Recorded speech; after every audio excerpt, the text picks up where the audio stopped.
हमारे साथ आज शख्सियत माँ खास मेहमान हैं राजीव सिंह परिहार शेरा भैया द्विराष्ट्रीय पार्टी जो मध्य प्रदेश में सक्रिय हैं जो माँ भाजपा कांग्रेस है तो तीसरा पार्टी के रूप में और इधरों के विकल्प के रूप में अब कहो न कहो आम आदमी पार्टी देखी जाए लगे। मैंने वकालत के साथ साथ वर्ष 2012 के बाद आम आदमी पार्टी जब बनी तो दिल्ली जाकर आम आदमी पार्टी की सदस्यता ली।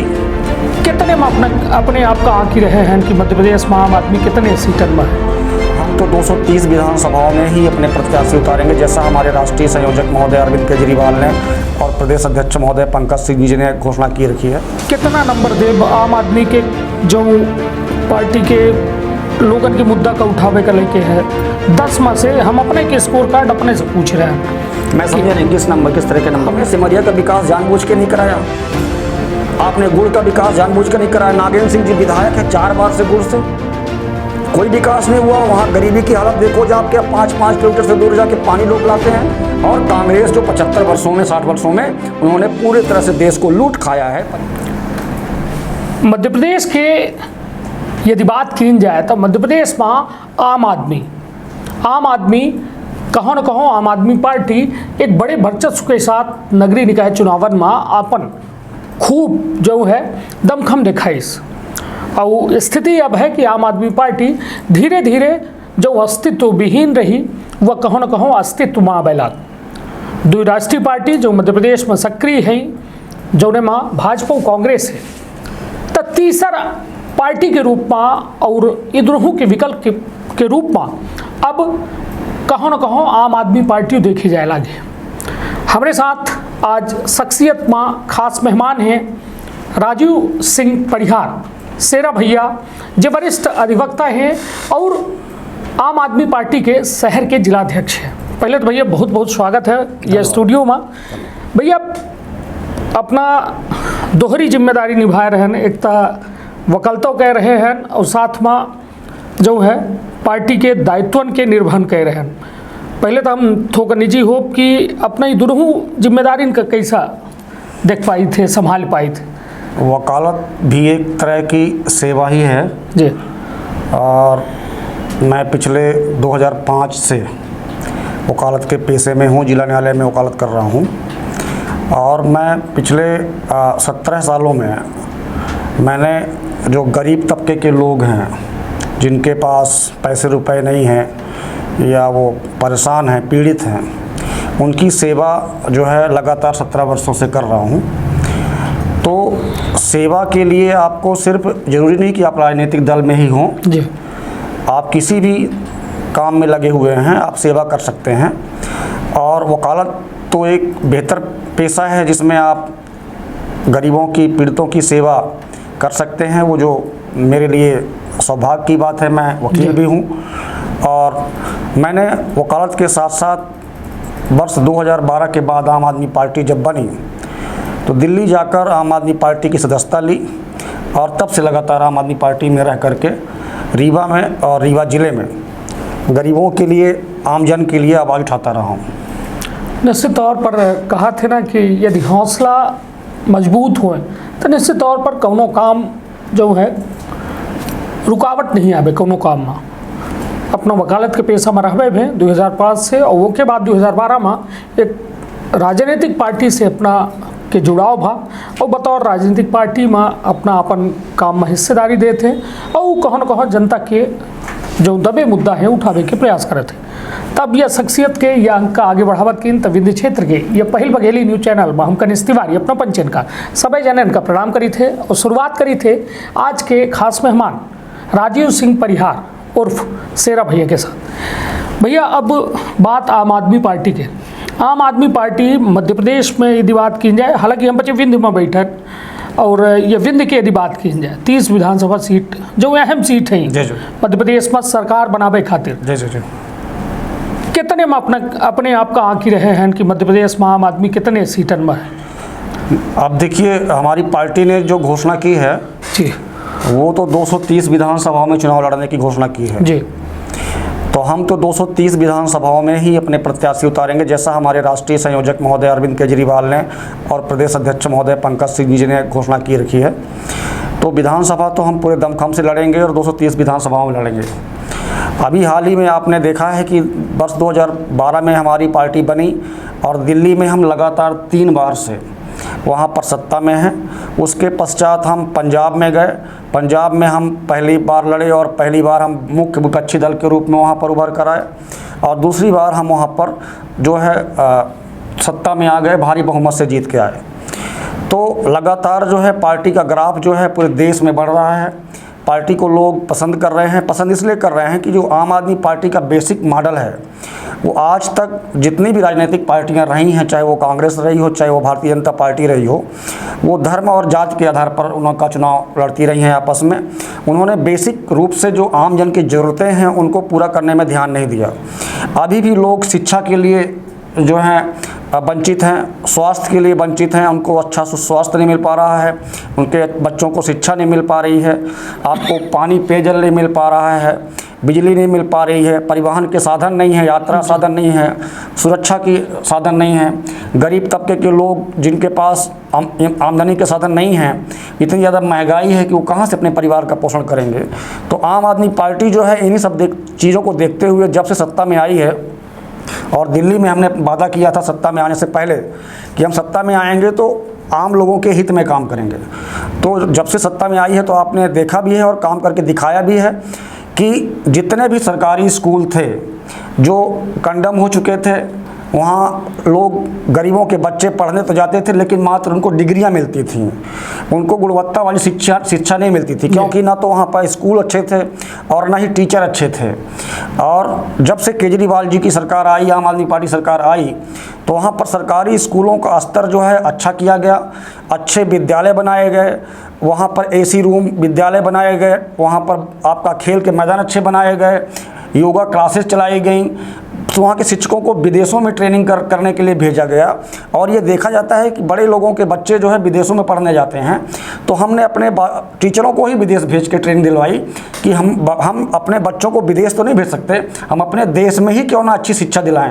तो विदेश में कैसी शिक्षा होती है, वो शिक्षा की गुणवत्ता हमने अपने देश में लाने का प्रयास किया और वो विदेशों में ट्रेनिंग लेकर हमारे टीचर जो है दिल्ली में आए। और आज का ये स्तर है कि वहाँ के जो धनवान लोग हैं दिल्ली में, वो अपने बच्चों को सरकारी स्कूलों में एडमिशन दिला रहे हैं प्राइवेट स्कूलों से निकाल के। दूसरी बात यह है कि प्राइवेट स्कूल जो हैं वो लगातार दिल्ली की आम आदमी पार्टी सरकार आने के पहले लगातार हर साल अपनी फीस में वृद्धि किया करते थे। तो पिछले 7-8 वर्षों से जब से दिल्ली की सरकार बनी है आम आदमी पार्टी की, तो फीस वृद्धि रोक दी गई है। आम आदमी पार्टी सरकार आने के बाद वहाँ पर मनमानी जो फीस वसूला करते थे वो फीस वृद्धि रोक दी गई है और अच्छी और गुणवत्ता वाली शिक्षा दी गई है।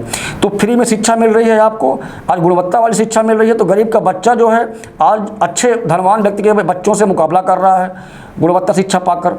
स्वास्थ्य के संबंध में बात की जाए, जो अच्छे अस्पताल खोले गए हैं, मोहल्ले में मोहल्ला क्लिनिक खोली गई है कि आपको 24 घंटे निःशुल्क आपको स्वास्थ्य मिल सके, आपके इलाज हो सके। अच्छे डॉक्टरों को आपके मोहल्ले में नियुक्त किया गया है। तो दवाइयाँ जो हैं वो मुफ्त की गई हैं। 200 से अधिक प्रकार की जाँचें जो निःशुल्क की गई हैं। और आपको बता दूं, सबसे बड़ी बात यह है कि चाहे वो 10 लाख हो, चाहे 50 लाख खर्चा आता हो, चाहे वो गरीब का बच्चा हो, चाहे अमीर का बच्चा हो, सभी के लिए दवाएं और उपचार मुफ्त किया गया है। यहाँ तक कि अगर आपको सरकारी अस्पताल में समय से इलाज नहीं मिल पा रहा है तो दिल्ली सरकार ने ये सुविधा दे रखी है, आम आदमी पार्टी सरकार ने, कि आप प्राइवेट अस्पताल में चले जाओ, इलाज कराओ और वहाँ का जो बिल बनेगा वो दिल्ली सरकार देती है। ये तो शिक्षा और स्वास्थ्य की बात हो गई। बिजली आपके मध्य प्रदेश में भारतीय जनता पार्टी की सरकार है पिछले 15-16 साल से अधिक समय से यहाँ पर, और यहाँ पर बिजली उत्पादन है, सरप्लस है और सबसे महंगी बिजली है यहाँ पर जी। बिजली का उत्पादन हो रहा है लेकिन आम जन यहाँ के जो लोग हैं उनको सबसे ज़्यादा महंगी बिजली दी जा रही है। दिल्ली बिजली का उत्पादन नहीं करता है लेकिन सबसे सस्ती दरों पर बिजली उपलब्ध कराता है। और जहाँ तक बात दर की सस्ती की है, 200 यूनिट तक बिजली मुफ्त दी जाती है हर परिवार के लिए। तो जो गरीब व्यक्ति है उसके लिए आप शिक्षा मुफ्त कर दिए हैं, स्वास्थ्य मुफ्त कर दिए हैं, बिजली मुफ्त कर दिए हैं, पानी मुफ्त कर दिए हैं। महिलाओं के लिए आप जो है वृद्धा पेंशन, दिव्यांगों के लिए उनका पेंशन वो ज़्यादा बढ़ा दिया गया है, 3000 से ऊपर कर दिया गया है। परिवहन में महिलाओं के लिए छूट दे दी गई है, यात्रा छूट दे दी गई, कोई भी किराया नहीं लगता। तो जो महिलाएं व्यवसाय के लिए जाती थी उनका किराए में आमदनी कम होती थी, लेकिन किराए में ज़्यादा पैसा लग जाता था और ज़्यादा पैसा स्टूडेंट को लग जाता था, जो महिला बच्चियाँ होती थी तो वो कैसे वहन करती। इस स्थिति को देखते हुए परिवहन में भी छूट दे दी गई है।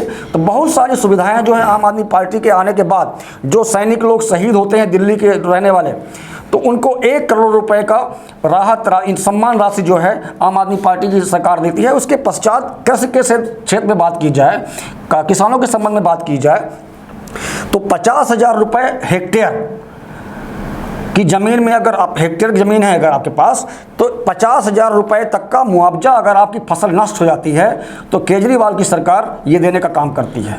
तो किसानों के लिए काम करती है, युवाओं के लिए काम करती है, आपके नौजवानों के लिए रोजगार उपलब्ध करा रही है, शिक्षा और स्वास्थ्य के लिए उपलब्ध करा रही है। तो ऐसी सरकार होने के बाद आपने देखा है कि पंजाब में भी इसका असर हुआ है और पंजाब के लोग भी इस चीज़ को महसूस करके वहाँ पे सरकार बनाए।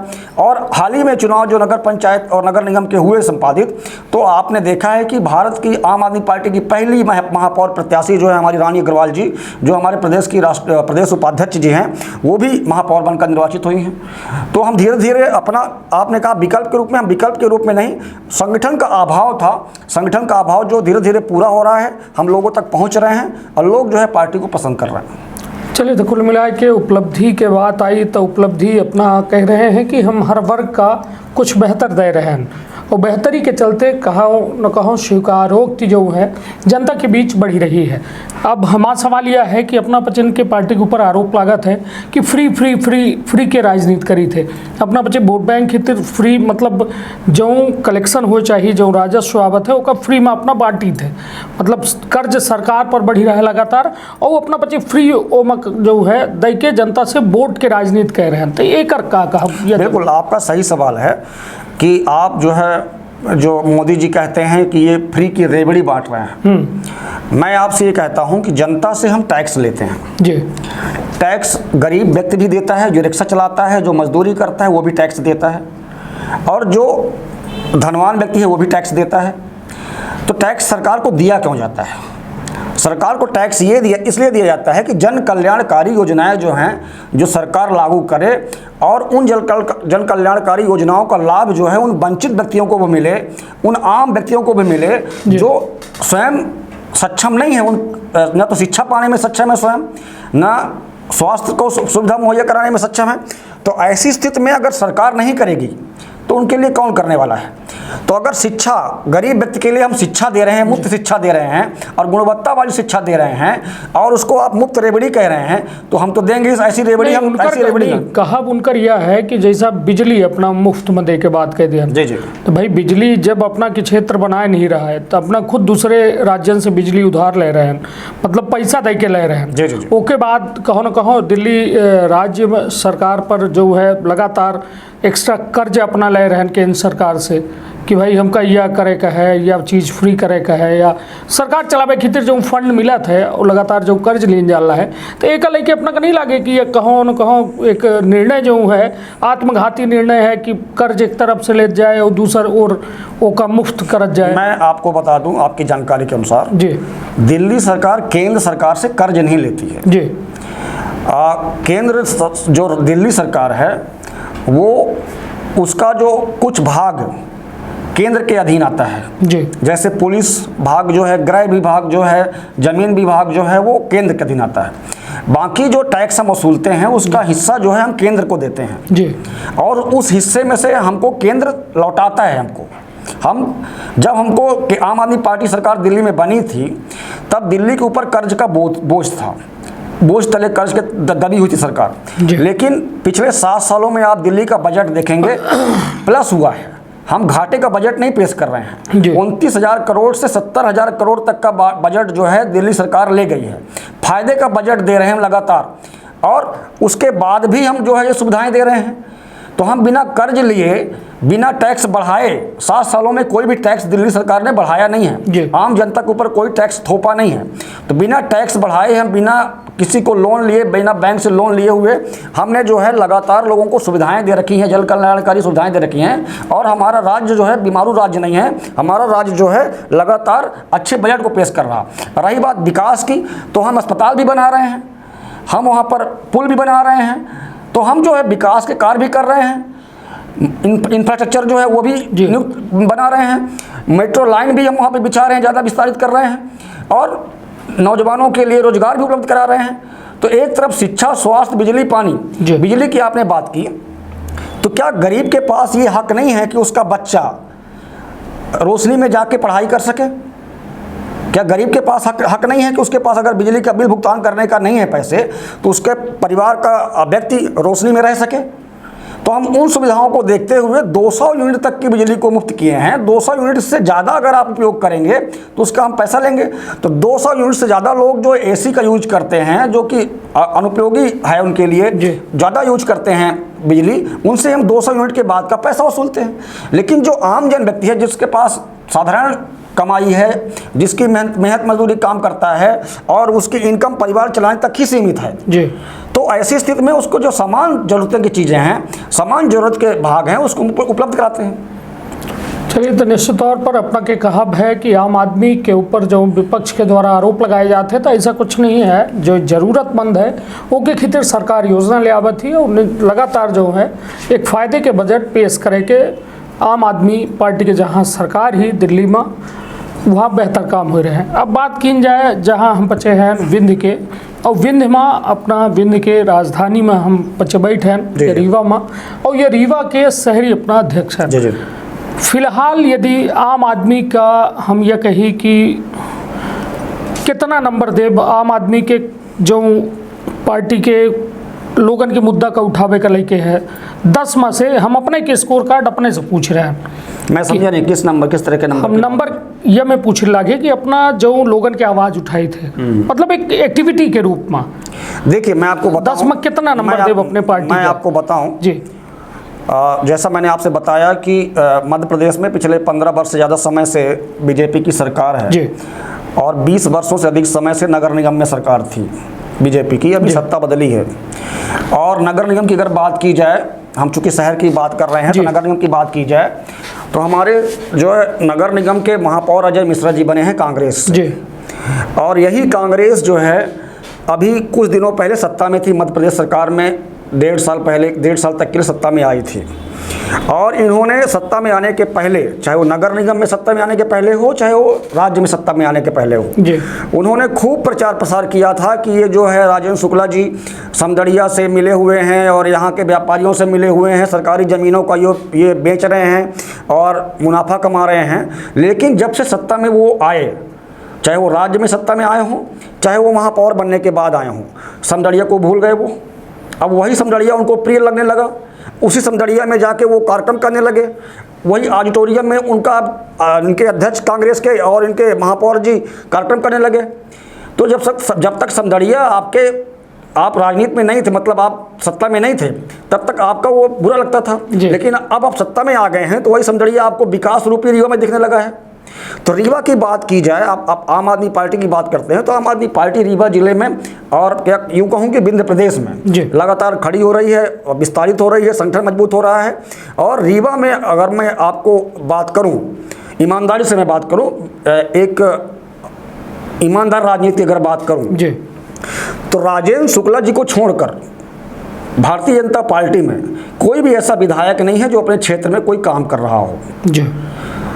अगर मैं बिना किसी विरोध के, बिना किसी भेदभाव के बात करूं, तो जो भी शहर में काम हुए हैं या दिख रहे हैं, तो विधायक राजेंद्र शुक्ला जी द्वारा कराए गए हैं। चाहे वो आपके पुल के निर्माण हों, ठेकेदार द्वारा कराए गए हों, चाहे वो अस्पताल के निर्माण हो, चाहे वो कुछ भी निर्माण हुए हों, वो राजेंद्र शुक्ला जी की देन है। तो पिछले 15-20 वर्षों में विकास तो हुआ है रीवा का। रीवा शहर की मैं बात कर रहा हूँ, रीवा विधानसभा की बात कर रहा हूँ।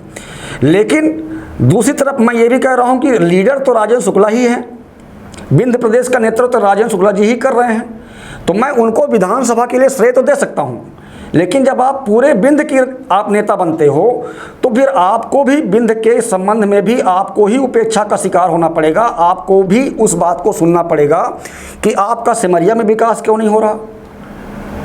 जनता आप मान रहे हो कि आप विंध्य प्रदेश के नेता हो, आप जो है विंध्य प्रदेश में 30 सीटें लाए हो भाजपा में, तो आपको ये भी स्वीकार करना पड़ेगा कि आपने सिमरिया का विकास जानबूझ के नहीं कराया, आपने गुड़ का विकास जानबूझ के नहीं कराया। नागेंद्र सिंह जी विधायक है 4 बार से गुड़ से, कोई विकास नहीं हुआ। वहाँ गरीबी की हालत देखो, जो आपके 5-5 किलोमीटर से दूर जाके पानी लोग लाते हैं। शिक्षा के लिए लड़कियाँ जाती हैं 10-10 किलोमीटर दूर जाती हैं स्कूल के लिए, कोई सुविधा नहीं है। स्कूलों में मास्टर नहीं है, स्कूल की बिल्डिंग नहीं है।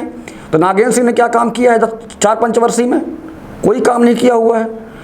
सिर्फ सत्ता पा जाते हैं। बीजेपी के संगठन, जो संगठन बना हुआ है उनका मजबूत संगठन है, और कांग्रेस जो 75 वर्षों में 60 वर्षों में उन्होंने पूरे तरह से देश को लूट खाया है, परिवारवाद वाली पार्टी है, उसके कारण भाजपा सत्ता में आई है। और एक आदमी की मेहनत से सारे लोग अगर सत्ता में आ रहे हैं और सारे सत्ता में आने के बाद सिर्फ धन कमाने के लिए अपना उपयोग कर रहे हैं पद का। अभी हाल ही में देखेंगे इनके चरित्र के बारे में। श्यामलाल जी, आपने सुना होगा, श्यामलाल जी त्योंथर के विधायक जी तहसीलदार को हड़का रहे थे फोन पर, अभद्र भाषा का प्रयोग कर रहे थे। तो एक लोक सेवक के साथ आप गाली गलौज करते हो, किसका कंट्रोल है? किसी का कंट्रोल नहीं उनके ऊपर। केपी त्रिपाठी जी का आपने हाल ही में सुना, 2-3 जो हैं उनके घटनाएं हुई, उन्होंने करवाई जो भी हो, पर उनका नाम उनका आ रहा है। तो भाजपा के नेता हैं, वो विधायक हैं। जनप्रतिनिधि को आपको उदाहरण पेश करना होता है समाज में, इसलिए आपको ऐसा होना चाहिए कि जो आपको लगे कि समाज अच्छा महसूस कर रहा है, आपसे सुरक्षा महसूस कर रहा है। अभी आपने देखा रामलखन पटेल जी हैं वहाँ के, आपके अमरपाटन के विधायक, वो खाद्य अधिकारी को धमकी दे रहे थे। अभी हाल ही में आपने ट्रेन की वारदातें देखी, महिला सुरक्षा की बातें करती है कांग्रेस कि महिला को सुरक्षा दीजिए, और शिवराज सिंह को कहती है कि ऐसा नहीं वैसा है। तो महिला सुरक्षा की बातें करने वाले कांग्रेस के विधायक सिद्धार्थ कुशवाहा और उनके सर्राफ विधायक जी, रात्रि में एक महिला जो है अपने पति के सहारे नहीं चल रही है, अकेले चल रही है, छोटी सी बच्ची लेकर चल रही है, तो आप ट्रेन में उसके शराबखोरी करके छेड़खानी कर रहे हो। तो ये कैसा मैसेज देना चाहते हो आप?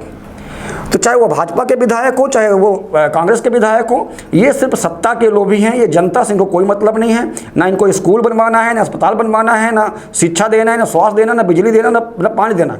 रही एक बात मैं आपको बताना चाहूँगा मोदी जी के संबंध में, कि आपके दोस्त जो हैं, आपने खूब अच्छा किया है, भाषण दिया है, खूब अच्छे भाषण देते हैं आप, लेकिन आपके दोस्त ही क्यों आगे बढ़ रहे हैं? गरीब का बच्चा क्यों आगे नहीं बढ़ रहा है? आपके अंबानी जी आगे बढ़ जाएंगे, अदानी जी आगे बढ़ जाएंगे। अदानी जी की कंपनी का कोई नाम बता दे, कोई कि जो देश में सबसे बड़ी कंपनी हो। उनकी कोई कंपनी देश में बड़ी कंपनी नहीं है, लेकिन वो विश्व में दूसरे या तीसरे नंबर में आते हैं धनवान में। तो कैसे पैसा मिल गया उनको? गुजरात में ये स्थिति है कि गुजरात में हज़ारों टन, हज़ारों किलो कोरेक्स, गांजा, कोडीन, ये सब चीज़ें मिल रही हैं। कहाँ से आ रहा? रीवा में देखिए तो रीवा में इस तरह की चीज़ें हैं। तो थोड़ा व्यवस्थित तो करना पड़ेगा इनको। चलिए ठीक है, अपना सीधे सरकार पर हमलावर हैं ना, वो अपना यदि रीवा की स्थानीय की बात करी तो अपना कहो ना कहो रीवा के जो स्थानीय विधायक है उनका कहो ना कहो समर्थन वो कह रहे हैं, पक्षों ले रहे हैं। वो कह रहे हैं कि भाई जो विकास हुआ है, जो इंफ्रास्ट्रक्चर बना है, वो उन्हीं के बदौलत या निर्माण कार्य हुआ है। चलिए मैं आपके प्रश्न को मैं फिर से दोहरा रहा हूँ। कोई भी पार्टी अपने विरोधी दल के किसी भी नेता का सम्मान नहीं करती, ठीक है, लेकिन मैं खुले तौर पर ये कहता हूँ कि अगर ये बात की जाए विंध्य प्रदेश की, तो राजेंद्र शुक्ला जी के अलावा रीवा में बाकी कोई भी विधायक अपने क्षेत्र में कोई भी विकास का कार्य नहीं कर रहा, ना ही वो आम जन की बातें कर रहा है, ना आम जन के कल्याण की काम कर रहा। आपके विधानसभा अध्यक्ष जो गिरीश गौतम जी हैं, वो सिर्फ तीर्थ यात्रा कर रहे हैं, सरकारी यात्राओं, सरकारी खजाने से, और कोई काम नहीं कर रहे हैं। वो अपने क्षेत्र में कोई विकास का काम नहीं कर रहे हैं, सिर्फ तीर्थ यात्रा कर रहे हैं। तो भाजपा तब एक नया वो ले आई कि मतलब कि हम 70 से ऊपर वाले का टिकट न दे, तो मतलब लगभग वो पीढ़ी जो से अपना शायद नाराज लागे, या फिर ऐसा बहुत विधायकन की छटनी हो सका थी, शायद कुछ बेहतर हो जाए भाजपा में। देखिए, प्रश्न उम्र का नहीं है, हाँ, प्रश्न मानसिकता का है। आप उम्र दराज लोगों को तो अलग कर सकते हैं कि गिरीश गौतम को हटा देंगे, लेकिन 4 बार तो उन्होंने इस अपने क्षेत्र को, चाहे वो मनगमा क्षेत्र रहा हो उनका पहले का, चाहे वो देव तलाव क्षेत्र रहा हो, उनसे पूछिए, सवाल करिए उनसे आप कि उन्होंने उस क्षेत्र का विकास क्या किया। विधायक निश्चय सरकार तो आपकी थी, कोई अड़चन नहीं थी आपको विकास करने में।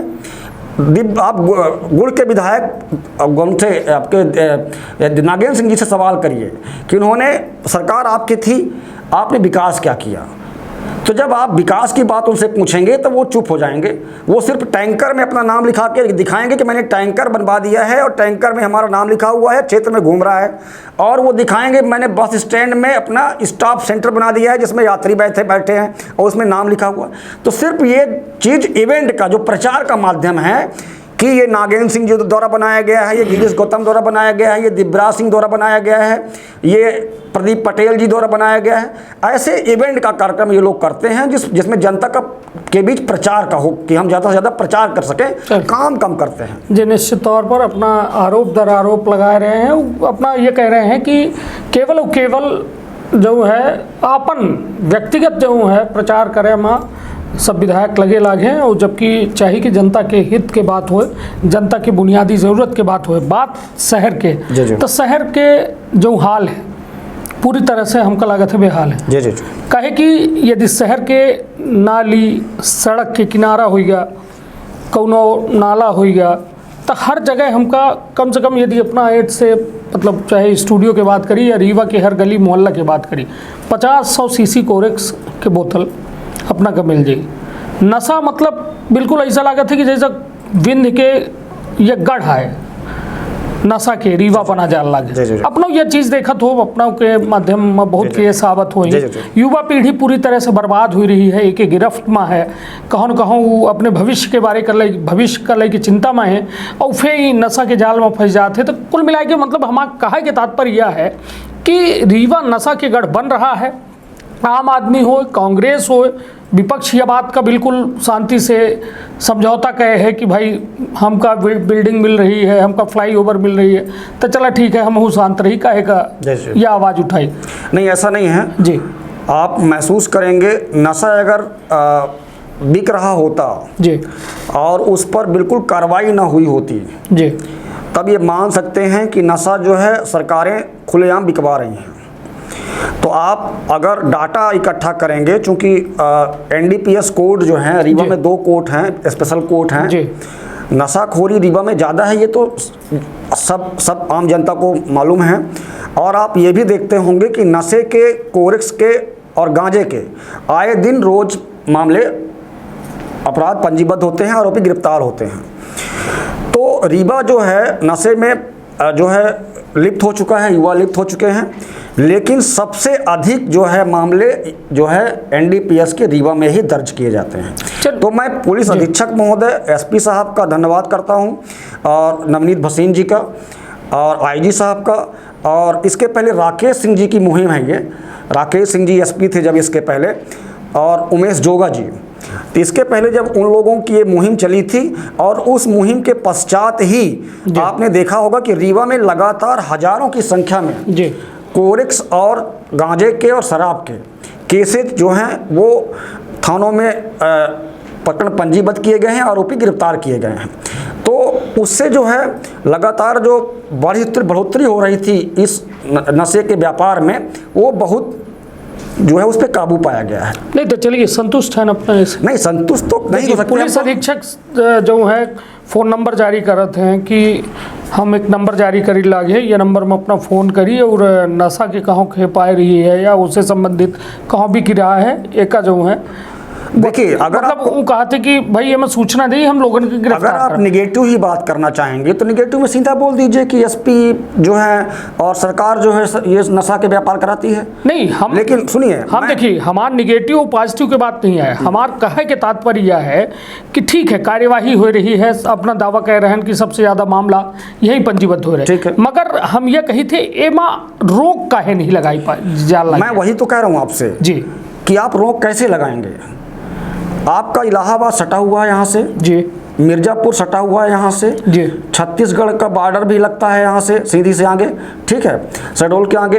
तो आप जो है इन 3-4 राज्यों की सीमाएं जो हैं हमारे राज्यों से छूती हैं, और उन राज्यों के लोग जाके व्यापार के लिए यहाँ के लोगों को उकसाते हैं। बेरोजगारी सबसे बड़ी समस्या है जी जी। और लोग जो है इसको रोजगार के लिए अपने आप को इससे जोड़ लेते हैं जी। पहले तो वो रोजगार के लिए जोड़ते हैं, उसके बाद जब रोजगार के लिए जोड़ लिया उन्होंने, तो शराब की तरह इस कोरेक्स को भी लोगों को बेचने पे और उनको खरीदने पे मजबूर करते हैं।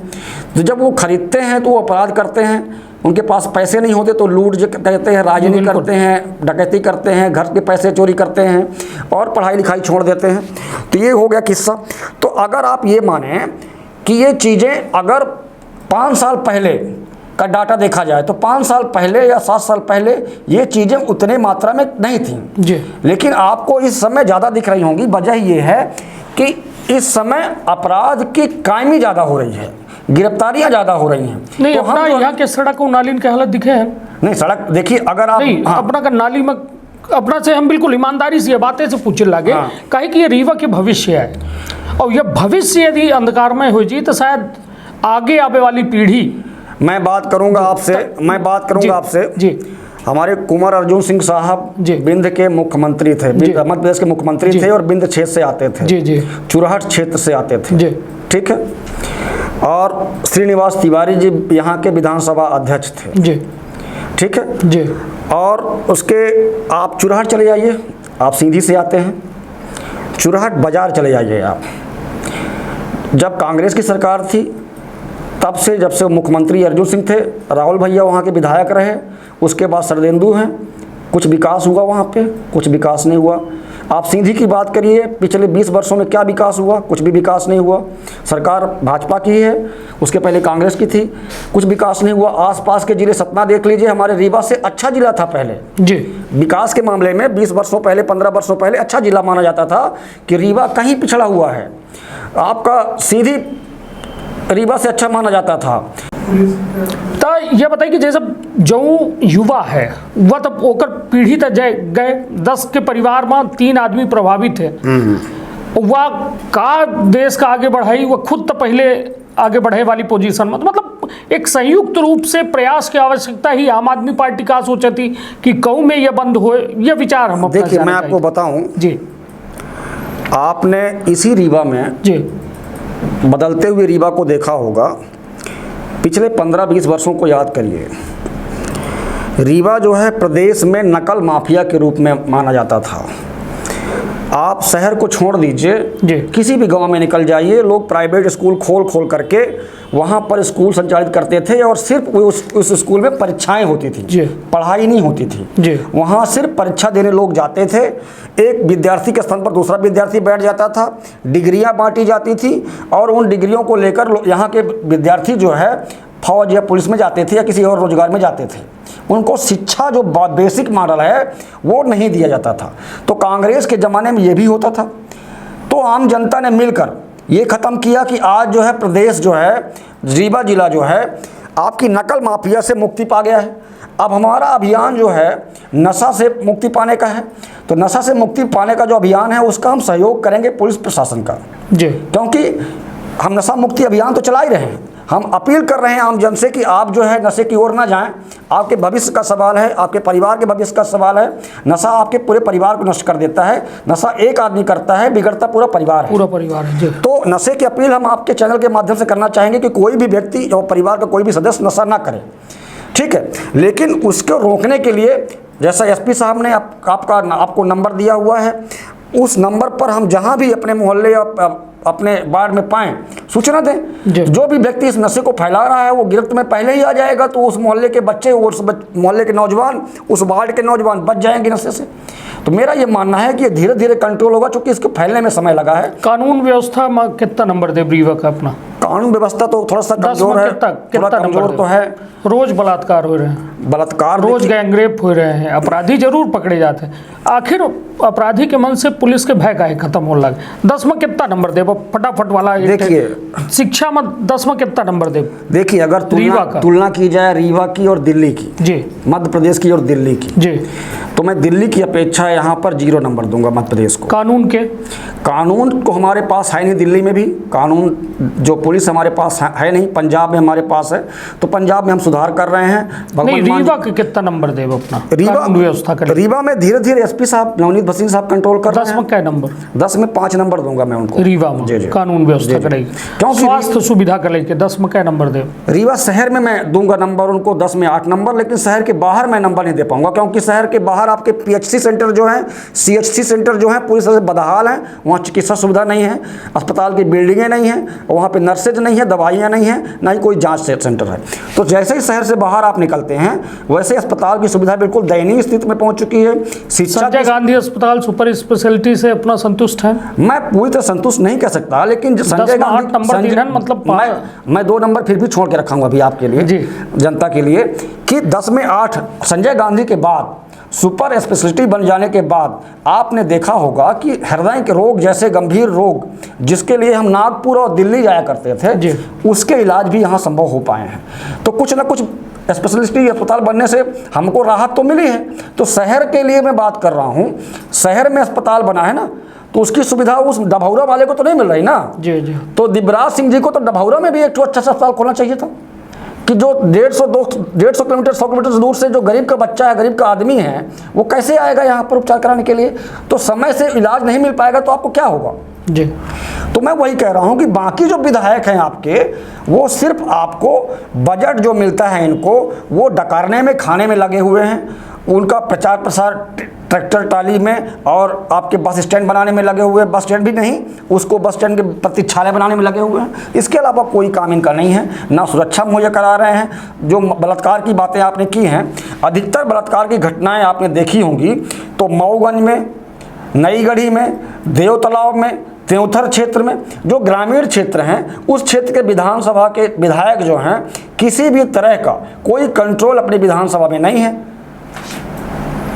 चलिए, तो कुल मिला के आज शख्सियत के आज के मेहमान और आज के खास मेहमान राजीव सिंह परिहार शेरा भैया से खूब बातचीत भय और हर मुद्दा में बातचीत भय। अपना के कहा है कि हम यदि आम आदमी से दिल्ली से तुलना करी तो यहाँ शिक्षा की व्यवस्था का वो 0 नंबर दे रहे हैं। स्वास्थ्य व्यवस्था में ज़रूर अपना कुछ संतोषजनक अपना स्थिति व्यक्त कर रहे हैं और कानून व्यवस्था का लेके अपना 5 नंबर दे रहे हैं। सबसे बड़ी बात ज़रूरत है कि एक बुनियादी व्यवस्था शिक्षा, स्वास्थ्य, रोजगार वो माँ काम हो चाहिए। और वह काम यदि कौनो सरकार हो, हम कौनो सरकार के पक्षधर न हों, कहे कि हम एक पत्रकार हैं, और कौनो सरकार हो बुनियादी ज़रूरतन का आज ख़त्म करे चाहिए, मतलब उनका बेहतर बनावे चाहिए। और सबसे बड़ी बात कि आज़ादी के 75वीं हम पचे अमृत महोत्सव मनाई लगे, लेकिन आज हम पचे सड़क, शिक्षा, स्वास्थ्य, रोजगार जैसा बुनियादी ज़रूरतन खातिर लगातार लड़ी रहे हैं। तो निश्चित तौर पर फिर से अगले मेहमान के साथ हम जरूर मिलब। तब तक रखिए आपन और अपने परिवार के ख्याल। धन्यवाद, प्रणाम।